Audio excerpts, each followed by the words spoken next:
네, 수요일의 고정 코너 친절한 경제씨입니다. 오늘 이 코너를 빛내주실 분은 지속가능 경제재단의 박주원 이사십니다. 어서 오십시오. 네, 안녕하세요. 반갑습니다. 네, 요새 경제가 심각하고 경제 뉴스가 많이 늘어났죠. 예, 굉장히 많이 거의 뭐 첫 뉴스마다 경제 이슈가 나오는데 그만큼 지금 심각하다는 심각한 게 뭐 주식하시는 분들도 심각하고 장바구니 물가도 심각하고 자동차에 기름 넣을 때도 심각하고 도처에서 소리가 나오는데 단순한 엄살만은 아니고 지금 문제가 많은 거죠. 엄청 많은 거죠. 그래서 일각에서 이제 그런 얘기 하잖아요. 뭐 경제 위기 하는데 요새 이제 언론상에 보면 이제 복합 위기다. 그래서 뭐 퍼펙트 스톰 뭐 네. 그런 얘기들 많이 하죠. 퍼펙트 스톱, 네, 영어지만. 복합 위기다. 네. 어떤 위기들이 있습니까, 그럼? 뭐 지금 당장 아마 피부로 체험하는 물가 상승이죠. 물가가 예, 많이 그리고, 오르고 있다. 네. 네, 물가가 오르는데 이게 오르는 게 조금 오르는 게 아니라 이 퍼센테이지로 따지면 지금 한국 물가가 보통 한 5%라고 하거든요. 5%라는 게 분기마다. 매달이 분기, 아니고요. 예, 네, 네. 분기마다 보통 이렇게 재는데 네. 얼마 전에 지금 블랙 먼데이라서 월요일 날에 우리 전 세계 증시가 폭락을 했잖아요. 네. 그때 왜 폭락을 했냐면 미국의 물가 상승률 뭐 사람들이 쇼크를 먹은 거예요. 그러니까 4월 달부터 미국 물가가 계속 올랐는데 이제 8%대거든요. 거기는 매달 8%씩 올랐어요. 그러니까 지난해 같은 달보다 8% 올랐다 이 그렇죠, 얘기죠. 그렇죠. 네. 8% 근데 올랐는데 우리가 그게 물가가 지난해 같은 달보다 4% 올랐다고 또 엄청 올랐다고 놀라고 그랬는데 미국은 이미 8%까지 갔네요. 근데 그 네. 문제가 뭐냐면 그 4월 달부터 오르기 시작했는데 연준이 그때 계속 금리를 올렸잖아요. 네. 그래서 이번 달에 나올 경우에 대비해서 저거 잡힐 것이다 했는데 8.6%더 오른 거예요. 아이고. 네. 그러니까 충격이죠. 그러니까 이게 미국에서 계속 그 물가 상승을 재는 게 미국 미시간대에서 1946년도부터 아마 집계를 했는데 네. 그 이후로 최고랍니다. 엊그제 들었던 뉴스로는 미국의 물가 상승이 41년 만에 맞습니다. 최고라고 그렇죠. 그랬는데 그 얘기입니다. 그 이제는 그게 아니라 1940년대 이후 최고다. 그때 집계하면서 최고라고. 그러니까 전쟁도 있고 그랬는데. 항상 네. 그렇죠. 그러니까 경제라는 게 그렇잖아요. 이 기대와 현실이 이 갭이 발생하면 사람들이 놀래거든요. 경제의 심리라고 하지 않습니까? 네네. 그런 부분에서 이제 굉장히 놀란 거고, 다음에 약간의 왜곡이 있는데 한국에서 보통 5%라고 하는데 이게 정부 당국에서 얘기를 할 때 아직은 뭐 우리나라 스태그플레이션에 뭐 이러한 기미가 없다 이런 얘기 하지만 우리나라 거기에는 집가 상승률이 안 들어가 있어요.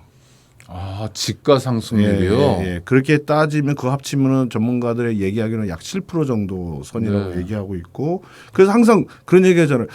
시장에서 이렇게 인터뷰하면 뭐 맨날 정부에서 발표하는 거와 현실의 차이가 있다는 느낌이 다르죠. 뉴스마다. 근데 저희가 어제 전에 드린 소식도 서울 기준으로 자장면 값이 1년 전에 비해서 16%가 올랐대요. 그러니까요. 자장면은 가장 기본적인 거고 맞습니다. 사실 대표적인 서민 음식인데도 맞습니다. 16%가 단박에 올라 버렸는데 네. 통계로는 4%다 5%다 하니까 그렇죠. 이거 통계와 우리 삶은 따로 가는 거죠. 그렇죠. 미국의 물가 인상, 그것도 급격한 물가 인상이 우리에게 미치는 영향은 뭔가요? 기본적으로 일단은 미국 연준에서는 그러니까 보통 그 통화 당국 할 수 있는 것들은 물가를 잡기 위해서는 금리를 올리는 거잖아요. 네. 그래서 이제 결국 통화를 증발시켜서 소비를 억제하는 부분인데, 그렇게 되면은 한국은 이 금리라고 하는 건 결국 이제 화폐에 대한 이자가 되기 때문에 만약에 이제 거기는 달러잖아요. 네. 한국은 원하지 않습니까? 네네. 통화 가치가 상대적으로 달러보다 우리가 낮게 되면 한국에 들어왔던 투자 금액이 철수를 하게 되는 거예요. 왜냐하면 그거 이해하기 쉬운데 네. 투자를 해서 돈을 벌잖아요. 이 사람들이 돈을 벌 때 뭔 돈으로 받습니까? 달러로 주는 게 아니라 원화로 받아요. 그죠? 네네. 예, 그다음에 나중에 달러로 바꾸는데 그전에는 내가 수익이 1,000원이었으면 1달러로 바꿔 자국에서 이익을 현실화시킬 수 있었는데 지금은 1,500원을 줘야지 1달러로 할 수 있는 거, 수익이 낮아지는 거죠. 네. 투자자 입장에서. 그러니까 자금이 이탈하게 되는 겁니다. 그러면 한국 입장에서도 미국이 이 연방준비제도를 통해서 예를 들면 금리를 올리면 네. 한국은행은 더 올려야 되나요? 그렇습니다. 그게 이제 기본적으로 항상 거기서 올리는 것보다 조금씩이라도 올려야 늘 돼요. 더 올려야만. 그래서 한국은행에서 이미 선제적으로 네. 미국이 딱 올릴 것 같다 해서 계속 0.25씩 올렸거든요. 네.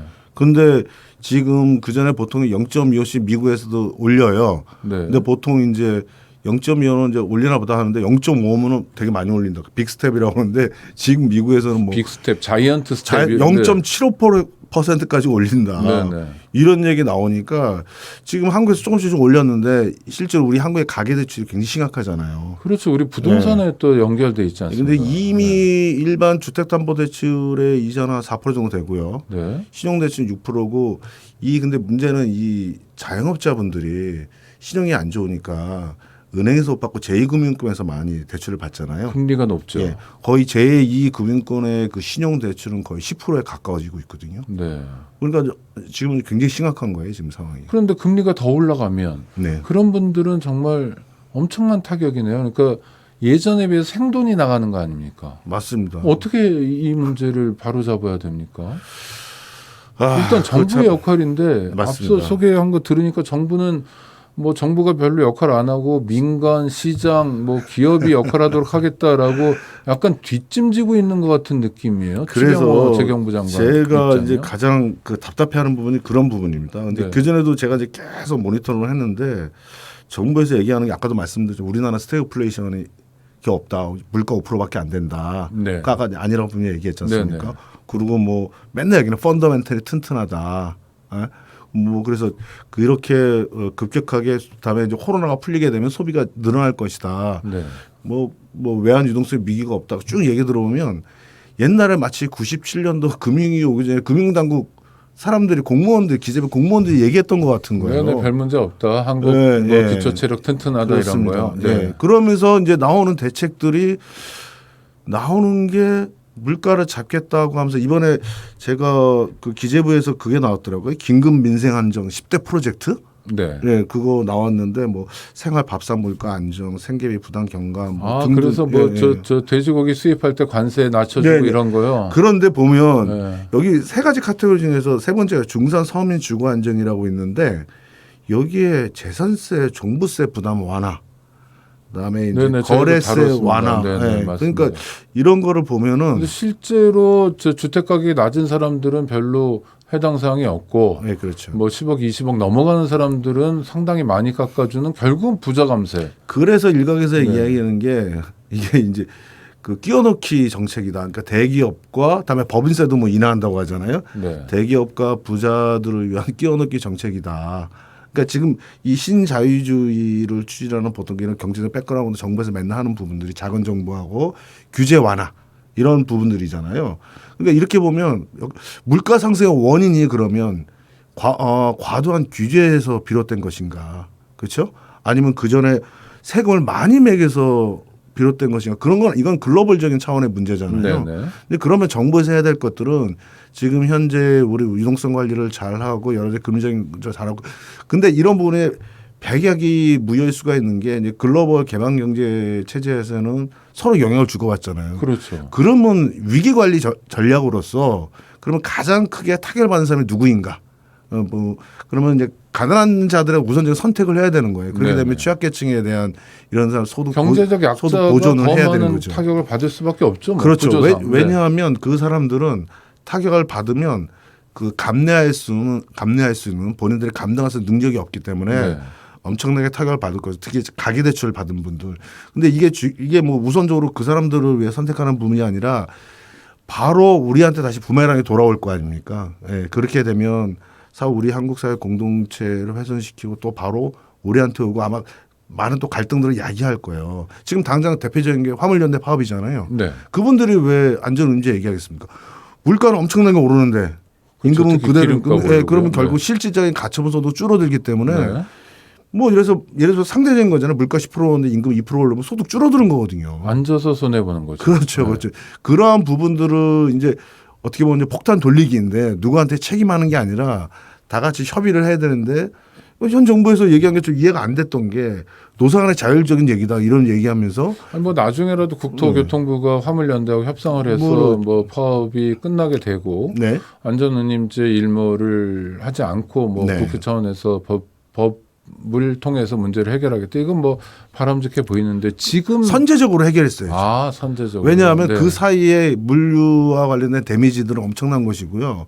노사 간의 자율적인 협상을 해라 이런 얘기를 그러니까 결국은 그런 거 타이밍도 안 맞고 원칙도 없다. 근데 저는 얼마 전에 보고 진짜 실망했던 경제부총리가 기업 사람들을 모아놓고 물가 상승을 위해서 임금 억제를 해달라.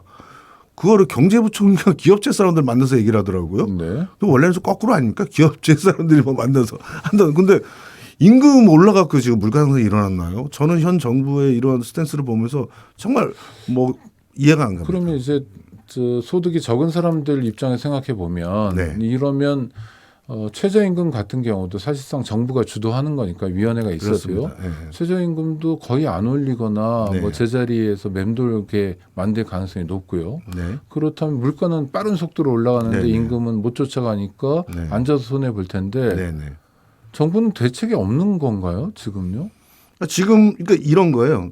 대책이 내놓은 게 뭐냐면 부자 감소. 결국은 네. 대기업들을 살려야 된다. 그래야만 경제가 돌아온다. 그러니까 제가 친절한 경제에서 누누이 얘기했지만은 그러한 대기업 중심에 거기서 물이 밑으로 낙수 효과를 굉장히 믿고 그렇게 하는데 뭐 자기들도 안 믿는 거 아닙니까 사실은? 그런데 네. 이제 이게 겉으로 정부 당국에서 나오는 메시지들은 막 이렇게 합쳐서 나오잖아요. 네. 대기업 규제 완화, 다음에 서민 안정, 주거 정책 막 같이 나오게 되면 사람들은 그건 구분하기가 힘들죠. 근데 이번에 10대 민생 안정 정책처럼 그렇게 나오고 몇 가지를 이제 규제 완화, 다음에 종부세, 뭐 상속세, 법인세 이런 세금도 다 내린다고 하는데 지금 물가 상승 차원에서 세금도 내리게 되면 그게 이제 유동성에 약간 속도를 기름을 붓는 격이거든요. 그러니까 이 한쪽에서는 물가 안정을 한다고 하면서 또 다른 정책적으로서 오히려 물가를 자극하는 돈의 유동성을 높이는 정책들을 네. 하니까 이거는 정말로 앞뒤가 너무 맞아도 너무 안 맞는 정책들이 계속 나오고 있다고 봅니다. 당분간 이렇게 가면 네. 뭐 정책적 잘못에 대해서 사실은 뭐 경제부총리가 책임지는 게 뭐 얼마나 있겠습니까? 근데 예. 그것에 대해서 온몸으로 감당해야 될 거는 서민들이잖아요. 맞습니다. 가뜩이나 삶도 힘들고 일자리도 많지 않고 네. 코로나에서 겨우 벗어나려고 하는데 이거 걱정입니다. 어떤 방법을 찾아야 됩니까? 그 정부가 정책적으로 좀 스탠스를 좀 기존의 전통적인 보수 정권에서 그렇게 유지하는 게 아니라 좀 더 위기 관리를 면밀하게 봐야 될 것 같아요. 그래서 가장 이쪽에 타결 받는 사람이 누구인지 그러기 위해서는 아까도 말씀드렸던 취약계층에 대한 이제 소득 보전 정책하고요. 그다음에 가계대출. 지금 이번에 신용으로 다시 또 좀 풀려고 하잖아요. 네. 그러면서 그럼 결국 이제 빚을 빚으로 메꿔야 되는 부분들이기 때문에 결국 대출 부분은 계속 좀 강력하게 좀 관리를 좀 해야 될 필요가 있고 그다음에 기존에 대출을 관리한다는 건 대출을 잘 안 해주겠다는 거죠. 그렇죠. 그렇게 가야 되죠. 그런데 근데 이제 그 대신에 돈이 필요한 사람들은 그 대신에 네. 이제 자영업자 관련된 이 대출 부분으로는 기존에 이 사람들이 개별적으로 은행들 제2금융권을 통해서 하는 게 아니라 뭔가 공적 연기금을 마련을 해서 그 전에 뭐 한동안 뭐 미소금융 뭐 이런 거 만들었었잖아요. 네네네. 그런 유사하게 자영업자들 신용이 약한 이런 부분을 특단의 조치를 취하지 않으면 이게 한국 경제에 이제 부메랑으로 돌아올 것이다. 저는 그렇게 생각하고 있습니다. IMF 때는 1997년 경제 위기 때는 생계형 창업자금 대출 이런 거를 5천만 원 1억씩 이렇게 해주기도 했었어요. 맞습니다. 그래서 맞습니다. 왜냐하면 국민이 살아야 네, 맞습니다. 경제가 산다라는 아주 정확한 정책 방향이었거든요. 근데 한국 정부는 팬데믹 이후에 외국 정부하고 다르게 외국 정부는 자기네들이 빚을 많이 졌는데 네. 우리나라 정부는 빚은 별로 안 지고 일반인들이 신용을 해서 국민들이 빚을 지게 하는 이런 구도로 다른 갔던 나라는 거죠. 정부 부채가 늘어났는데 그렇죠. 대한민국은 가계 네. 부채가 늘어났다. 그렇습니다. 이거는 잘못인 것 같은데 앞으로도 청취자 여러분 예의주시하고요. 사실 먹고 사는 게 되게 중요한 문제인데 지금 방향이 영 이상하게 나가는 것 같습니다. 그래서 박주원 지속가능경제재단 이사와 함께 친절한 경제시에서 물가 등 여러 가지 걱정할 만한 상황 짚어봤습니다. 박 이사님 오늘 감사합니다. 네, 수고하셨습니다.